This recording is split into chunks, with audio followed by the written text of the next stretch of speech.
La démocratie est un système de fonctionnement politique relativement ancien.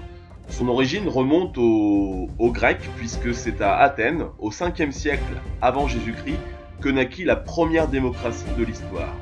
D'ailleurs, démocratie vient de deux mots grecs.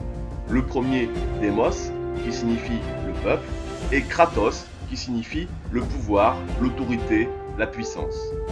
C'est sous le stratège athénien Périclès que la démocratie fut instaurée, mettant fin au système monarchique ancien, mono 1, archos pouvoir, où l'autorité était alors aux mains d'un roi, comme à Sparte ou bien d'autres cités grecques de l'époque.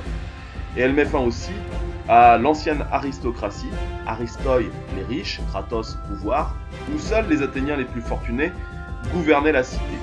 Cette démocratie n'était pas parfaite, car seuls les hommes de plus de 20 ans, de parents athéniens, étaient considérés comme citoyens, jouissant de droits politiques et judiciaires au sein de la cité d'Athènes, étant exclus donc les femmes, les mineurs, les étrangers et évidemment les esclaves.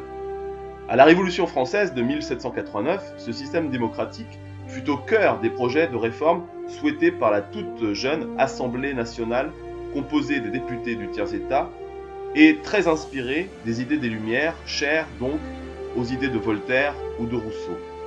L'article 1 de la Déclaration des droits de l'homme et du citoyen affirme donc le 26 août 1781 que dorénavant tout homme naît libre et égaux en droit. C'est donc l'article 1 de cette déclaration.